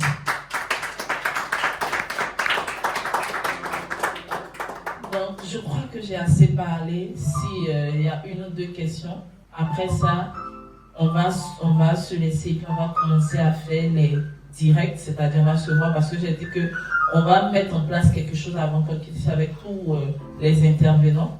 Mais s'il y a une ou deux questions, c'est bon? D'accord, donc... Il y a une question. Ok, Brice, tu peux venir?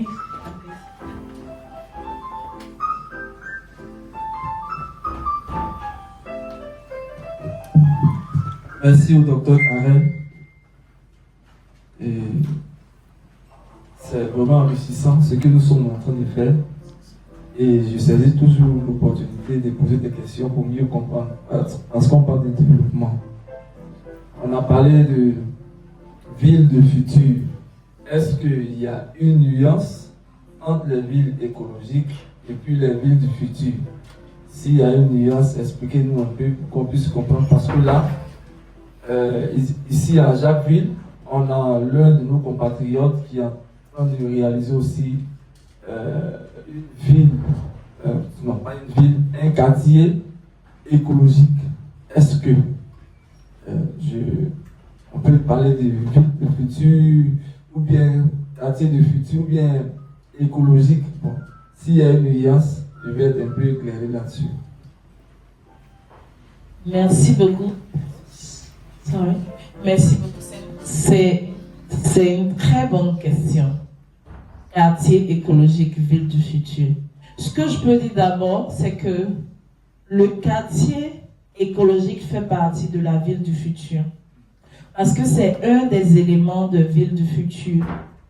Les villes du futur doivent avoir un système écologique qui est quand même différent de ce que nous avons ici. Parce que nous nous sommes rendus compte que pourquoi nous créons les villes du futur? Les villes du futur, c'est pour améliorer la qualité de vie des personnes vivant dans cette ville-là. Et nous avons constaté que, parce que dans mon étude, je fais d'abord une étude de la qualité de vie des personnes dans une ville. Qu'est-ce qui rend la vie des gens dans une ville meilleure? Qu'est-ce qui rend la vie des gens dans une cité meilleure? Et nous nous sommes rendus compte que l'écologie est très importante. D'abord, dans la ville du futur, nous devons avoir des espaces verts. Des espaces verts pour empêcher les gens de trop stresser. Parce que nous nous sommes rendus compte qu'il y a le stress aussi qui fatigue les gens dans la ville. Quand tu arrives à Abidjan, tu te rends compte que quand tu finis d'être dans tellement d'embouteillages, tu es stressé. Et s'il y a des espaces écologiques, des espaces verts, c'est d'abord bon. Et la deuxième chose, il faut protéger en fait nos sources d'énergie. Parce qu'il ne faudra pas que les sources d'énergie soient trop polluantes.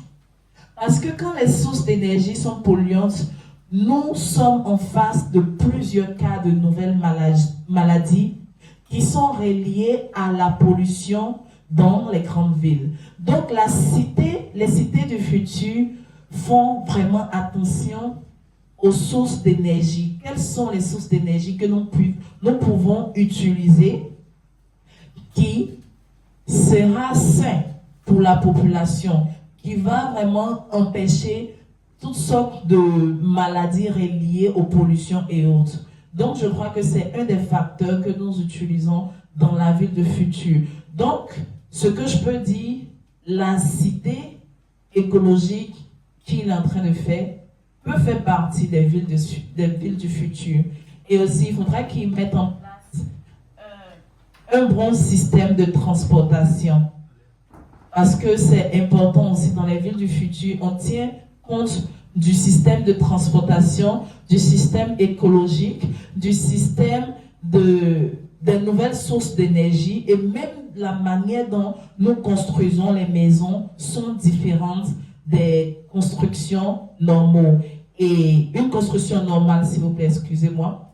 Et Joël a parlé de la maison intelligente, c'est ça? La maison intelligente aussi fait partie des villes du futur parce que tu dois être à mesure de contrôler ta maison à distance. C'est-à-dire que tu peux être au travail et si quelqu'un est en train d'entrer dans ta maison, veut voler quelque chose, tu peux facilement voir la personne dans ta caméra. Tu peux même éteindre la lumière, toutes les lumières dans ta maison, juste en disant un mot à Google ou je sais pas. Tu peux allumer la climatisation et toutes choses. Et c'est un élément aussi des villes du futur. Donc, je crois que c'est fini. Il n'y a plus de questions. Merci. Ok.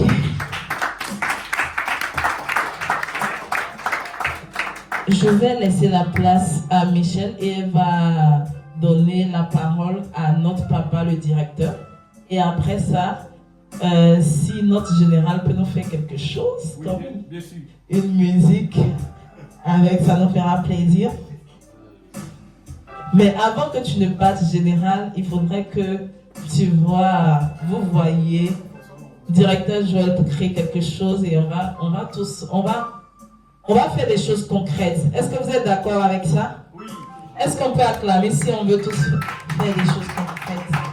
Thank you so much. I really appreciate this audience and thank you so much, my daddy, for everything. Thank you, Joel. Thank you, Director Joel. Thank you, Director Asen. I really appreciate everything. And thank you so much, Evie Mo. I really love you. Thank you. On est docteur, c'est comme ça. Elle a beaucoup étudié, elle a beaucoup parlé. Alors, on conclut ce moment avec celui-là même qui a introduit ce moment, le directeur Johnson. Est-ce qu'on peut l'applaudir, s'il vous plaît?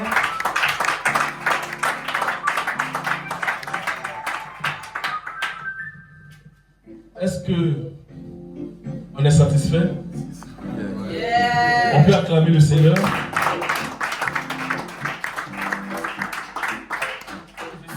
Je suis très édifié par tout ce que nous venons d'entendre et cela démontre de façon inéluctable que la jeunesse africaine est prête. Elle est prête à prendre des décisions pour aller vers le développement. Ce que nous avons entendu aujourd'hui, c'était vraiment formidable. Formidable. Je voulais remercier Dr Flora qui a eu l'initiative. On s'écrit beaucoup. 1h du matin, 2h du matin, nous on n'a pas d'heure de travail. Quand elle bosse que moi aussi, je suis en train de publier, on s'écrit. Et nous avons planifié. Je voulais remercier les illustres et éminents orateurs. Monsieur Arsène, le directeur Arsène, que je connais très bien, pour avoir fait le département d'anglais avec lui. Tu as fait American? British, voilà. Moi j'étais dans American Civilization, lui il a fait British. Voilà. On était ensemble dans la même église, on était ensemble dans le même département. Et on a étudié après, on s'est perdu de vue. Lui, ça peut faire 20 ans qu'on ne s'est pas vu, depuis qu'on a quitté Niangon. Et quand je l'ai aperçu, la joie a inondé mon cœur. Et il faut mettre tout cela à l'actif de l'initiative du Dr Flora. Je voulais saluer également l'orateur, Monsieur Joël. Un homme exceptionnel.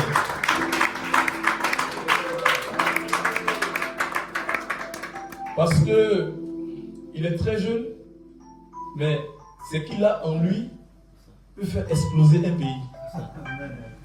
Économiquement. C'est pas pour les Ben Laden, mais économiquement. Et ça, ce sont des valeurs sûres en Côte d'Ivoire. Et je voulais vraiment le saluer. Et j'ai découvert une autre facette de notre oratrice principale, ma patronne. Parce que c'est comme ça que je m'appelle maintenant. Elle a toujours aimé, n'est-ce pas, les choses qui sont bien faites. Elle aime les bonnes choses. Studieuse, remarquable, intrépide comme son papa spirituel. Parce que ça, c'est un caractère que nous on a. C'est-à-dire que tu peux te tordre, tu peux te plier, tu ne peux jamais tomber. Parce que chez nous, on ne renonce jamais. On ne renonce jamais.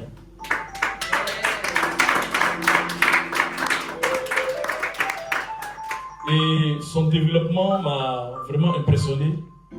Les villes du futur, les villes écologiques.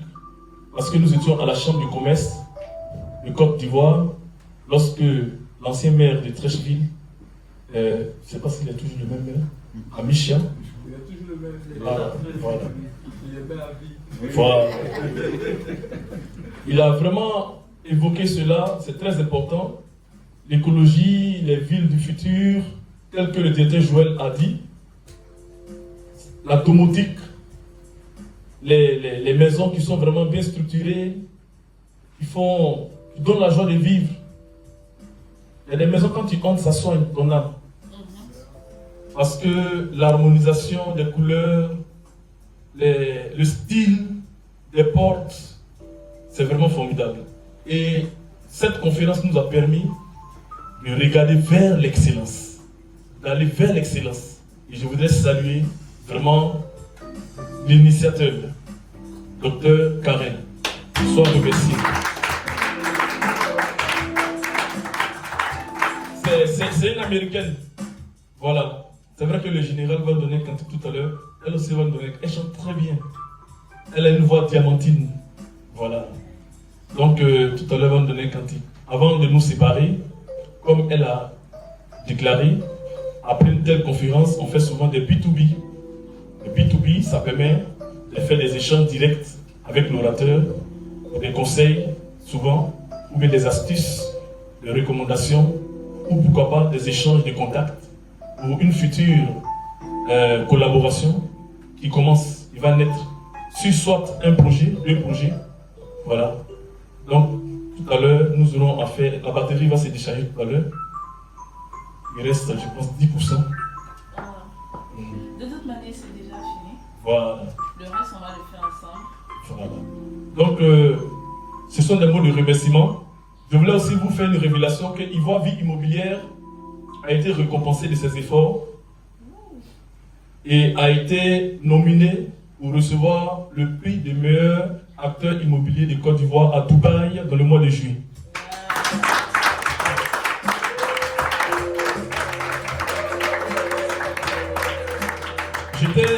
J'étais à Paris quand j'ai reçu cette nouvelle. J'ai reçu 2 nouvelles.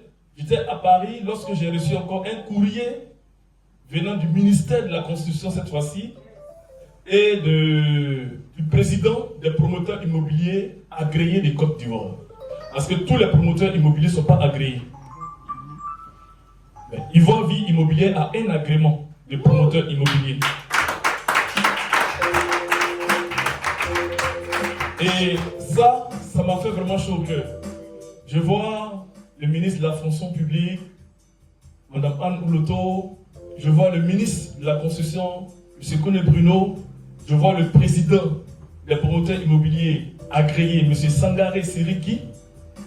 Je vois beaucoup de signatures, je vois mon nom, mon numéro de téléphone, mon email, et je vois que Ivoire Vie Immobilière est associé au panel, au collectif des promoteurs immobiliers qui doivent se rendre au Canada en novembre pour la recherche de financement pour les promotions immobilières en Côte d'Ivoire.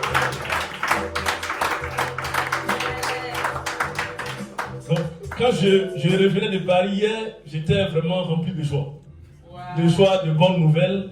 Et quand j'ai vu encore Dr Flora, que je n'ai pas vu depuis 10 ans, c'est pas possible. Ma joie a augmenté et cette conférence de ce soir m'a boosté. Je vais faire encore mieux. Merci docteur, merci à Ivoire Vie Immobilière, à nos DG, merci aux charmantes demoiselles, nos secrétaires, nos assistantes, qui font un travail remarquable.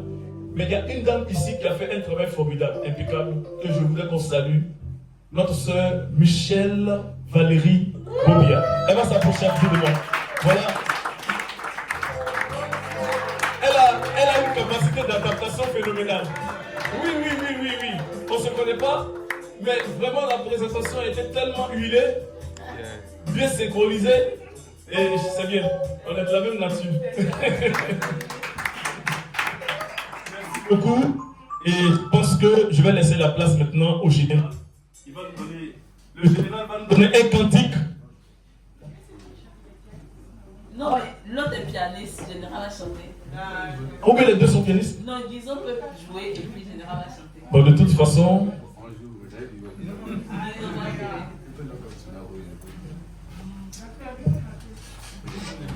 Donc, c'est que c'est Dr Flora alors. Parce que on a tellement été arrosé des bénédictions. Après. Oui. Il aura fait d'abord. Moi j'ai chanté va partir. Directeur Hassan, merci beaucoup. Je vois qu'il n'a pas changé. Ça, serré. C'est le monsieur, il est rigoureux, ce monsieur que vous voyez. Serré et imperturbable. Je vous assure qu'il y a un tremblement de terre à côté de lui. Vous allez voir, il est toujours serré.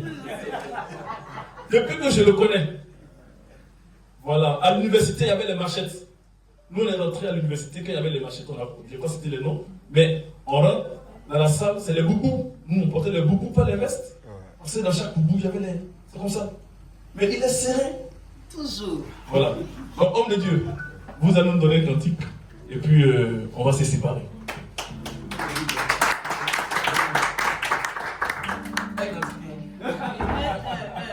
Comme ça, après, on va parler. En tout cas, pour commencer, c'est pas qu'on peut finir. Alléluia. Amen. Je tiens vraiment à vous dire merci et à dire merci à maman Flora. Comme papa l'a dit, on peut dire ça fait 10 ans. Ouais, ça fait 10 ans. Vraiment, après, c'est devenu comme de rédacteur aussi. Et après, encore, on s'est retrouvé encore sur Facebook. C'est retrouvé sur Facebook. Elle racontait, échangeait. Elle dit, ah, général, je suis un mouvement. Tu as changé, il dit, ouais, on fait un boulot. À la grâce de Dieu, vraiment, Dieu nous a fait vraiment du bien. Amen. Et il tenait vraiment aussi à dire merci aux papas qui ont intervenu tout à l'heure. Vraiment, étant jeune, si tu peux prendre, c'est pas bon. La dernière fois que je lui ai dit que c'est un ami qui m'a encouragé à entreprendre quelque chose. Parce qu'en l'année 2000, avant la crise, je crois bien, il était musicien en plein temps. Et que quand tu gagnes, tu peux jouer pendant la semaine, tu peux avoir 100 000. Tu te dis que bon, à chaque fois, tu sais, avant, il n'y avait pas de musiciens comme ça. Donc les musiciens étaient recherchés partout. Donc si à semaine, tu as eu 100 000 là, tu sais que tu quand tu dis mardi, il va arriver, ils vont t'appeler encore. Mardi, tu gagnes de l'argent. Parce qu'il jouait chez eux. Donc lui, ce qu'il me donne, lui, il sait combien il me donne. Parce que lui, il peut me donner peut-être 60 000 francs. Sans compter ce qu'il rentre à côté. Il dit, ah, pardon, musique là, c'est vrai que tu fais. Mais, l'argent, pour garder pas pour faire quelque chose, il dit, il faut te calmer. Te calmer. Actuellement, là, il y a oui, il y a non. Même s'il dit, je ne suis pas au demain, il y a non encore. C'est après la crise. Quand la crise est finie, on est revenu, il dit, ce qu'il nous avait dit, c'était vrai. Et puis ensuite, quand la crise est finie, il y a eu des nouveaux musiciens qui sont arrivés. Il y a un enfant qui joue de façon de. Il lui louait ses vieux pères déjà. Il dit, ah, si je ne fais pas ce qu'il nous a dit, il croit que ça va me rattraper. Et puis, un an après, quand tu vois la situation aussi de la famille, c'est pas facile. Comme ça, il dit, bon, comme ça, il jouait dans un coin où j'étais payé par semaine, j'avais touché 60 000 francs. Dans les 60 000 francs, j'avais un ami qui était à Tchabé, il prenait des instruments de musique. Donc, les 60 000 francs, je versais 20 000, et puis les peut-être me faisaient une PA. Voilà, un peu, jusqu'à aujourd'hui, grâce à Dieu, j'ai une structure d'événementiel.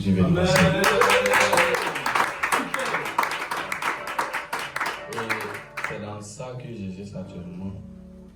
Bon, on peut dire qu'il y a des gens qui comptent sur moi.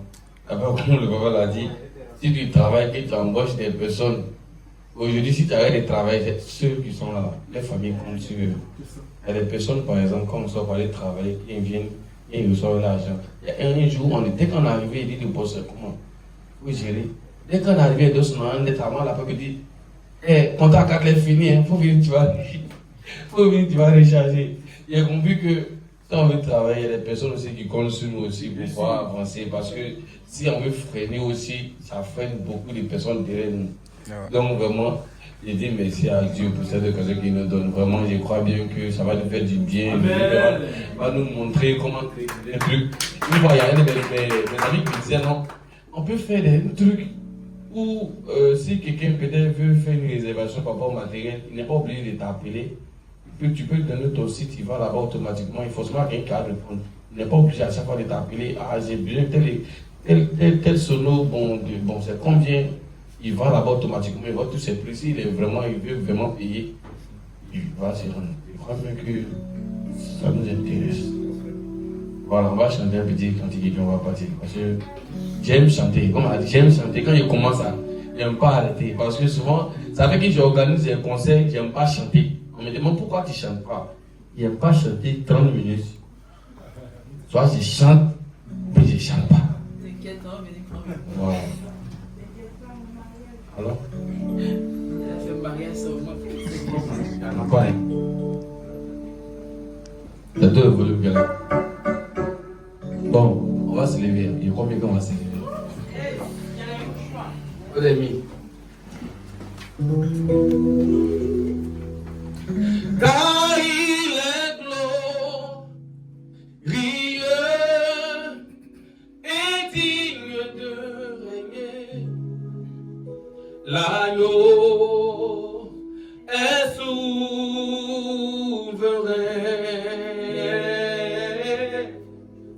Nous élevons nos voix pour l'adorer. L'agneau est souverain. Car il est glorieux et digne de régner. L'agneau est souverain. Nous élevons nos voix. L'agneau est souverain. L'agneau est souverain. Il y a une prophétie sur ma vie. Je ne peux pas échouer. J'échouerai pas, Seigneur. J'achèverai ma course. Il y a une prophétie sur ma vie. Je ne peux pas échouer. J'échouerai pas, Seigneur. J'achèverai ma course. Il y a une prophétie sur la vie de quelqu'un. Tu ne vas pas échouer. J'échouerai pas, Seigneur. J'achèverai ma course. Est-ce qu'on peut acclamer le Seigneur? Acclamer le Seigneur véritablement parce que sans Jésus, nous ne sommes rien.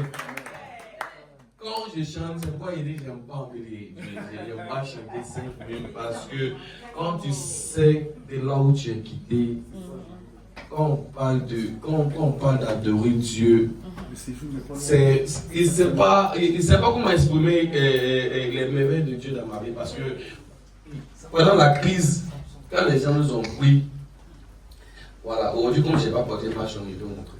Cicatrice, vous voyez là. Ma mère a envoyé la chair blanche qui était là.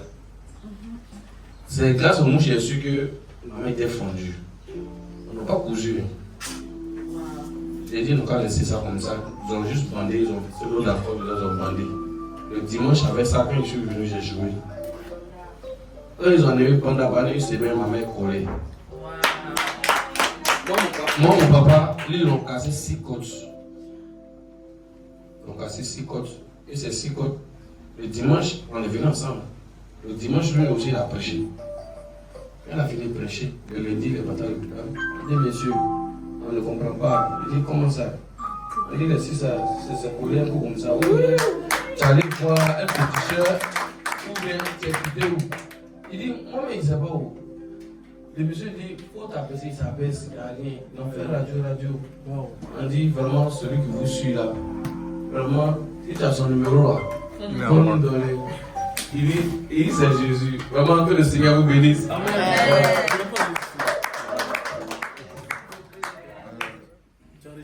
Donc, on a fini. Je vais demander à ceux qui veulent voir les intervenants de les voir rapidement parce qu'il y a des gens qui sont pressés par le temps. Mais avant ça, si tous ceux qui ont intervenu, on va se voir rapidement dans le bureau pour 1 minute. On fait déjà faire les contacts directs et on va se voir rapidement, on va sortir. Et tu peux couper la vidéo, c'est bon.